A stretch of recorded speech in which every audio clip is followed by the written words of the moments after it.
Hello and welcome back from that short break. Good morning once again, and you are tuned in to Daybreak Library here on Dominion Television, and this is The Big Story, where we spotlight the most influential conversations shaping our society, our creativity and our future.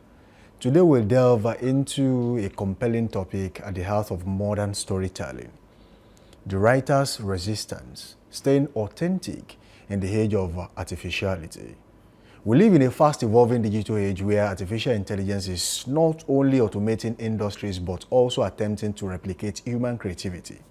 From essays to novels, scripts to speeches, the line between authentic writing and machine-generated content grows thinner by the day. And so, the question rises, can originality survive in a world obsessed with convenience? Let's explore how writers can protect their voice and preserve the irreplaceable depth of human expression. Thank you for joining us on this show. In this era where digital innovation is redefining creativity, writers find themselves in a delicate struggle for relevance. While AI can generate structure, vocabulary, and style, it cannot replicate genuine emotion, lived experience, cultural nuance, convention, or purpose. There's an undeniable need to defend the essence of storytelling, because writing has always been more than putting words together. It's about capturing humanity in letters. As creative boundaries blur and artificial content flood screens, writers must not only evolve, they must resist. Resist the pressure to blend in, resist the temptation to compromise, authenticity for speed, resist anything that dilutes the power of their unique voice.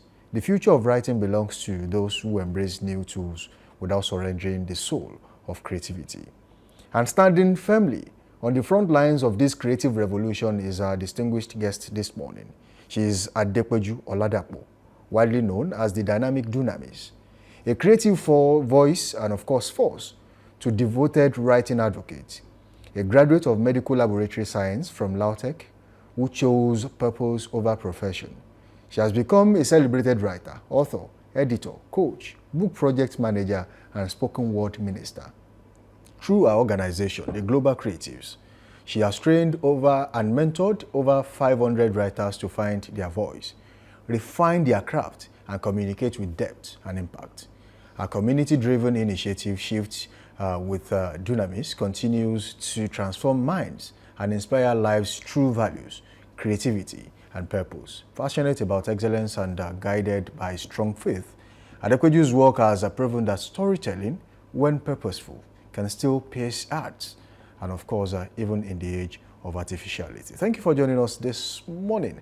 Adepeju Oladapo is here with me in the studio. Good to have you on the show. Thank you very much, sir.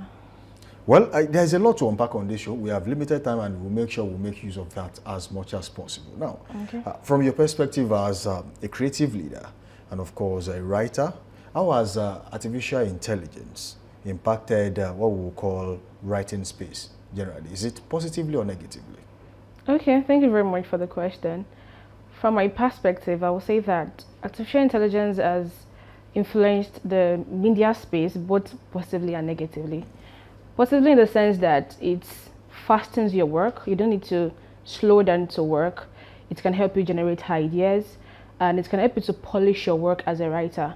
However, it has negatively influenced the writing space because a lot of writers now depend on AI. They depend on it to actually bring their craft to life. So that way, there is reduced originality, there is reduced authenticity.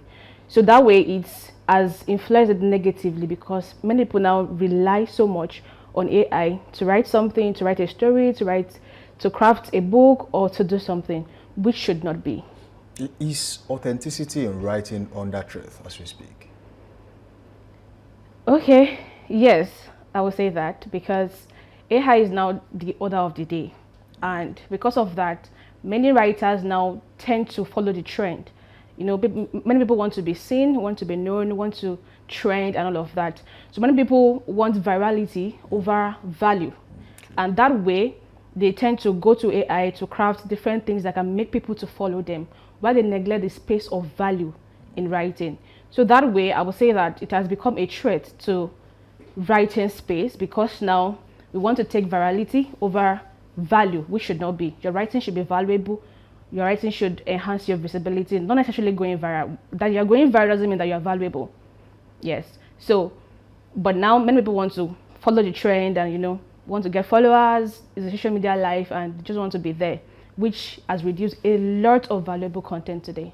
Okay, now let's break it down a little bit. And this is a question someone was asking me last night about the fact that is AI to writers a competitor or a tool? Okay, thank you very much for that question. One thing I always tell my students is that AI can never replace human being. AI can never be like human being. It's not possible. So AI is a tool, not a competitor, because AI does not feel. It can't feel people's emotion. It can't even feed people's emotion. So, but human beings, we connect through our souls, through our emotions, which AI cannot give. But many people have made it to be like, oh, AI is not replacing writers. I tell them, AI cannot replace you. It's not possible, because human will always be human, and only human can actually connect to human souls through writing, while AI is a programmed machine, and the best it can give you is actually a systematic writing or a systematic article to work with. So for me, I would say that AI is not a competitor, rather it's a tool to actually bring ease to your work as a writer. All right, for writers, where you draw the lines for the use of AI in your work? Okay, for writers, I always say that the best way you can use AI is basically to polish your work, not to produce your work. AI should not produce what you do. If really you want to follow originality, you are the one to produce your work. However, sometimes because of a lot of work content you need to produce, you have to go to AI to help you polish it. That's still quite cool. So AI should help you polish, so it should help you with your grammar, your sentence, how your work is arranged, but not producing what you ought to. Because when you allow AI to start producing for you, that means that you are neglecting your own creativity. And with that, there will be creativity tension, there will be friction. You won't be able to think like human again. All your words are going to be programmed. So I would say, as a writer, just use it to polish your work. You can also use it to actually generate ideas. There are times that you are blocked as a writer. Of course, it happens to everybody. You're blocked, you don't know what to write or what to do. You can use AI to actually generate some ideas while you build on it. Not it generating your ideas for you, producing it for you, editing it for you, and that way your work will only be programmed and not connecting to humans. Okay. Now, some writers have struggled with imitation and identity. Okay. How do you develop a voice of your own? So when you write, people will know, oh, this is actually coming from Adepoju. Okay. Thank you very much for that. Every writer starts out by imitating someone. There is somebody in the industry you want to be like. So it's not bad to actually copy people or to imitate someone. However, it's wrong to sustain that imitation. So how to develop your own? Because people follow your voice. People connect with you, not with you becoming someone else. So how to actually become a voice or build your voice in the writing industry is, one, you need to read widely and write personally. Write your own story. Write what you know, what you feel, your scars, your stories, the things you've been through, your daily inspiration. Write it, read widely. Then know how you want to sound.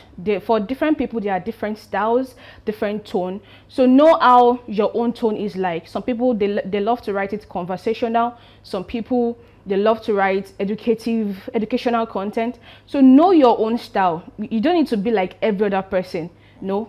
Know your style, what you want to be like, the voice you want to be. Then start building on it. Don't feel like, oh, because people do not know me, people I'm still small, there is self-doubt, there is comparison. You shouldn't, because of that, not build your voice. Once you know how you want to sound, your style, your tone, then you begin to build on it as a writer. With that, with time, you're going to own your voice, and people are going to know, oh, this is this person writing this particular story. In this era of AI dominance, how important is training, mentorship, and community? Okay. I've once heard somebody say that, why should I go for mentorship when there is YouTube, when there is AI, when I can easily access information? But one thing is, of course, AI is a tool that can help you to know one or two things, but you can't compare it to human connection. mentorship helps you to grow. You can't compare it with someone holding your hands and say, okay, this is the way to go. This is how to go in writing. This is what I've faced in writing. This is how to overcome this particular struggles. This is how to overcome this particular problem. So AI is actually a tool that can train you one way or the other, but you can also neglect the place of mentorship, the place of training, the place of connecting with one person or with a leader in the industry to teach you to make sure that you have your own blueprints, to make sure that you have your own life, to make sure that you have your own way. So I would say that mentorship and training is very, very important, even in the era of AI. You can't replace mentorship or training with AI. It's not possible. Okay. One of the things you have been able to bring to light is one of your work, the Global Creatives, which has empowered over 500 storytellers. Okay. Now, what common challenges do they face in finding their own voice? Okay. Having worked with about 500 of them. What most of them face is, number one, comparison. They'll be like, oh, there are lots of writers. How will I be able to stand out?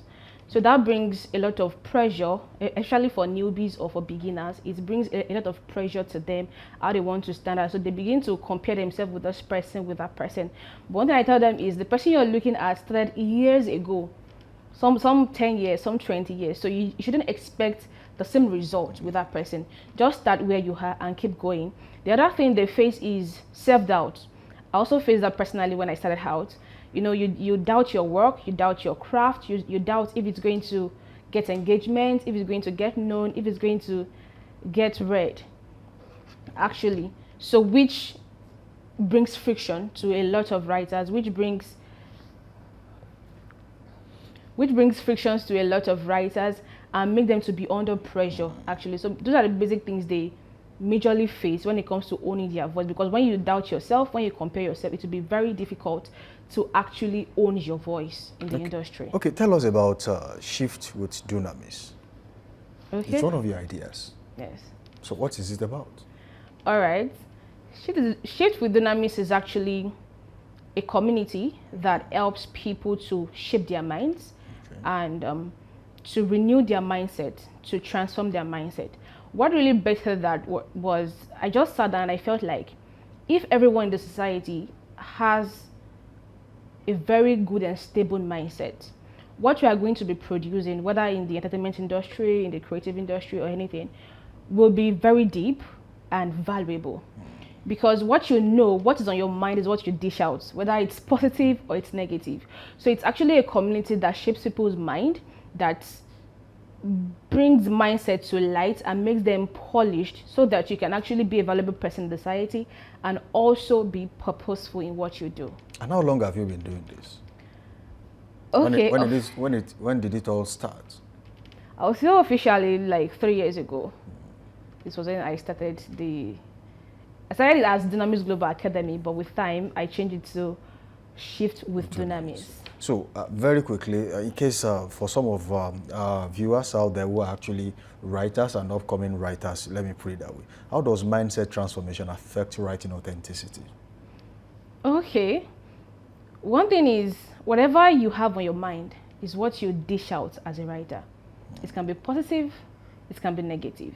So if you really want to shape people, you want to shape the society with your writing, because the truth is, writing can either mar the society or even make the society, depending on what you're writing.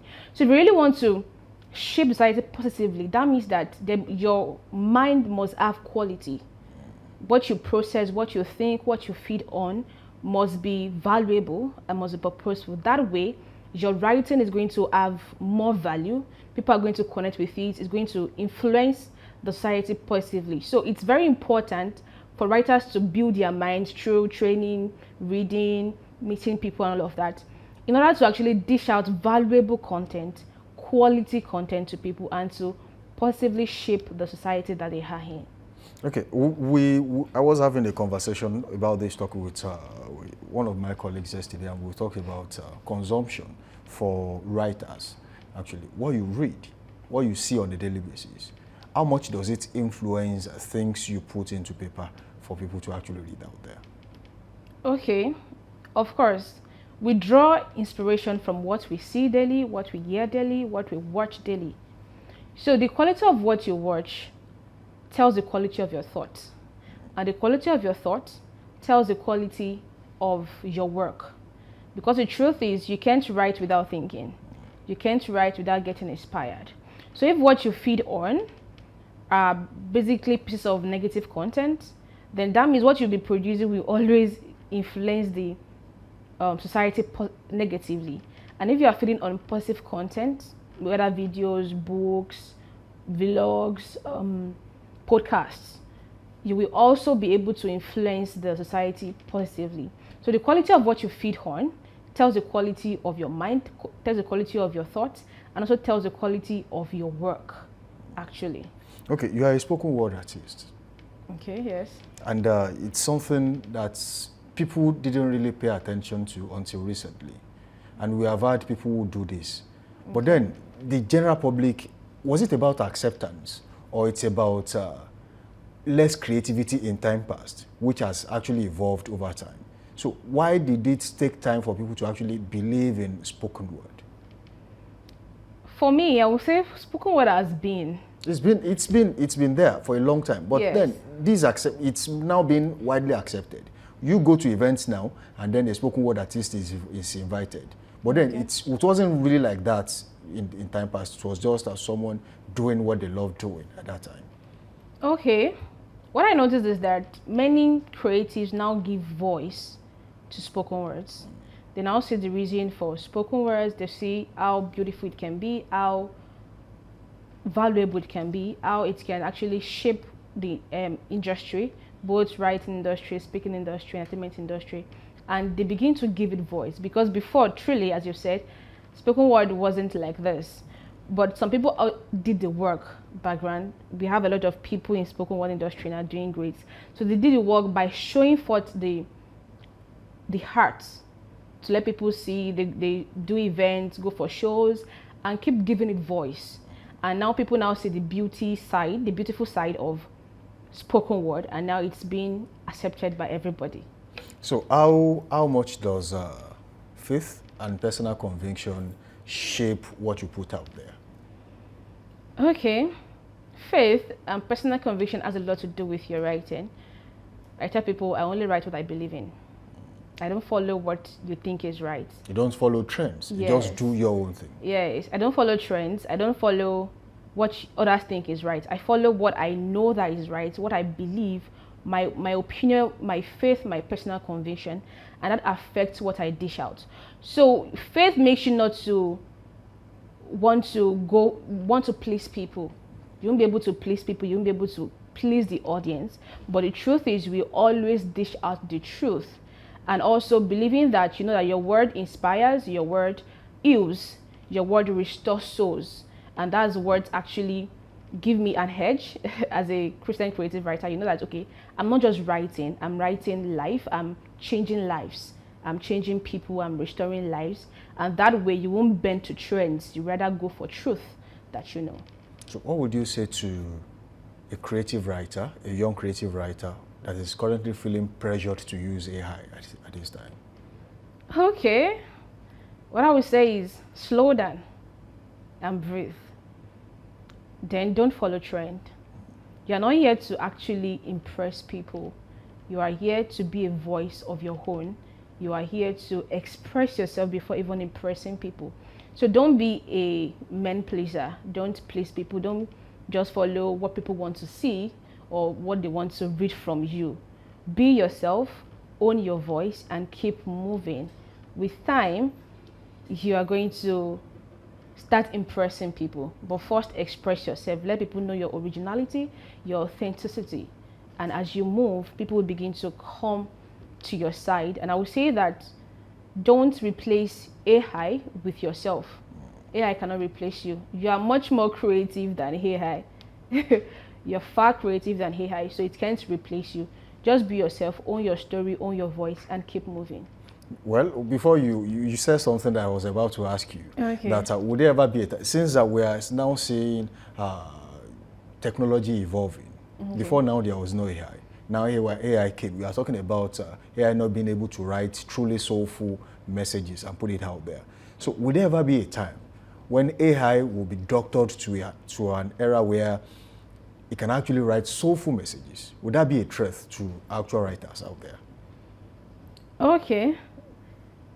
It can't be a threat because AI will always be systematic. It's programmed. All right. There was a time I gave AI a particular content to write for me, and I had to rewrite it because what it wrote was entirely different, and people won't be able. From what you envisioned. Yes, and people won't be able to relate with it. Actually, they will know that okay, this was actually written by AI. So I would say that AI, there won't be a time that AI will replace human. However, writers who don't embrace technology will be left behind. Okay, so AI should not replace you, technology should not replace you, but you should also do a smart work by knowing how to use those tools. Because of course, someone with tools will do faster and easier work than someone without tools. So AI won't replace you, but if you are a writer that is very dogmatic and you don't follow, you don't learn new things, you don't learn the new way, it's possible that you'll be left behind as writing evolves and as technology evolves. Very quickly before we go, where do you see the future of writing, creative writing in Nigeria in the next 5 to 10 years? Okay, I see it blooming. I see many people coming to light because the truth is there will always be writers and there will always be readers. You will always produce books, you always produce magazines, you always produce articles, you always produce newsletters. So of course there will always be writers and there will always be readers. And I see it blossoming, and I also see young people coming into the writing space to actually shape it and make it better, and also to become a big fish in the industry. So for me, I see it not going out of vogue. It will still be in vogue and people will still be relevant. Writers will always be relevant, irrespective of the age we find ourselves in. Okay, very quickly, lastly before we go, some people have talked about writing not being that lucrative. Is that true? It's not true. It's not true. How lucrative is writing? It's very lucrative, depending on, I would say, depending on your level, your visibility, and positioning. So it's not actually, it's very lucrative, depending on how. One thing I ask my students is, when they complain, oh, I'm not getting money, I'm not getting income, I ask them, how visible are you?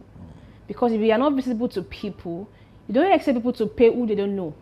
Right. It's not possible. So how visible you are, how well you can position yourself. Do you go for events? Do you meet big people? How well do you connect with people? Do you grow your contacts? Those things matter.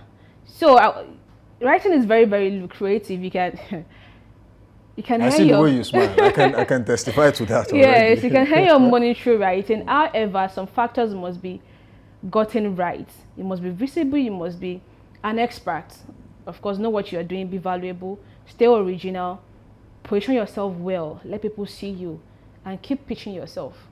People will definitely come, people will definitely need you. Everybody, big people, small, everybody will need you in the industry. All right, Adekweju Oladako, thank you for joining us in the studio this morning. Thank you so much. It has been a wonderful, eye-opening session with you. We do hope that when we bring you next time, you will have a lot to discuss on this show. Thank you so very much. And that brings us to the end of today's edition of The Big Story. The message is clear. While technology may assist creativity, it can never replace the authenticity that flows from a human heart. Your story, your journey, your truth, these remain unmatched and irreplaceable. To every writer watching us this morning, hold on to your voice, choose depth over shortcuts, purpose over performance, and authenticity over artificiality. Your story still matters. Your originality still leads the way. Thank you for staying tuned with us on Daybreak Live Extra this morning. Until we're on for another powerful conversation, I am Samson Balogun.